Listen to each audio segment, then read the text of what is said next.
السلام علیکم ناظرین، امید کرتا ہوں آپ تمام لوگ خیر و عافیت سے ہوں گے۔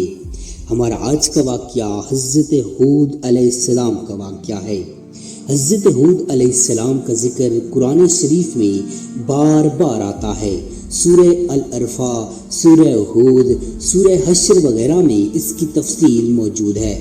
حضرت نوح علیہ السلام کی اولاد مدتوں تک دنیا میں رہی اور آہستہ آہستہ پھر خدا تعالیٰ کو بھول گئی۔ شیطان نے پھر ان کو بہکا کر بتوں کی پوجا پر لگا دیا۔ خداوند تعالیٰ جو اپنے بندوں پر بڑا رحم کرنے والا ہے، اس نے پھر حضرت ہود علیہ السلام کو اپنا پیغمبر بنا کر ان لوگوں کے پاس بھیجا، اور انہوں نے اپنی قوم سے جو عاد کہلاتی تھی کہا کہ تم خدا ہی کی عبادت کرو، اس کے سوا تمہارا کوئی معبود نہیں۔ میں تم سے اس واعظ و نصیحت کے بدلے کوئی مزدوری یا اجرت نہیں مانگتا، مجھے اس کا بدلہ تو وہ دے گا جس نے مجھے پیدا کیا ہے۔ اور اے میری قوم، تم اپنے رب سے بخشش مانگو اور اس سے توبہ کرو، وہ تمہارے لیے مینا برسائے گا جس سے تمہارے کھیت اور باغات اچھے ہوں گے اور تمہاری طاقت بہت بڑھا دے گا۔ وہ بولے کہ اے ہود، ہم تمہارے کہنے سے اپنے بتوں کو نہیں چھوڑ سکتے، تم کوئی نشانی دکھاؤ۔ ہم تو یہ سمجھتے ہیں کہ ہمارے بتوں میں سے کسی نے تم پر آسیب کر دیا ہے اور تم دیوانے ہو گئے ہو۔ حضرت ہود علیہ السلام نے کہا کہ تم سب مل کر میرے لیے جو تدبیر کرنی چاہو کر لو اور مجھے مہلت بھی نہ دو۔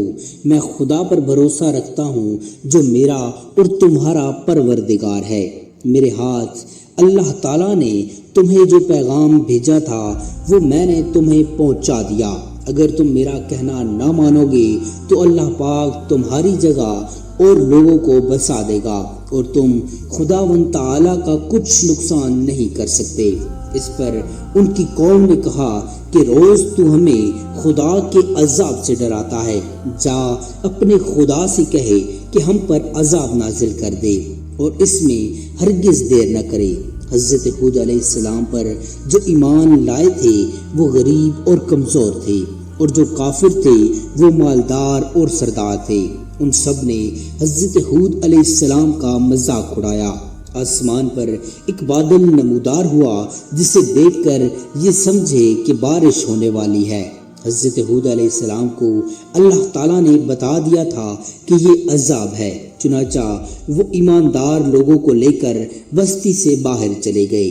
اس بادل کے بعد آندھی آئی جو 8 دن اور 7 رات تک متواتر چلتی رہی، یہاں تک کہ سب کافر مر گئے اور نیست و نابود ہو گئے۔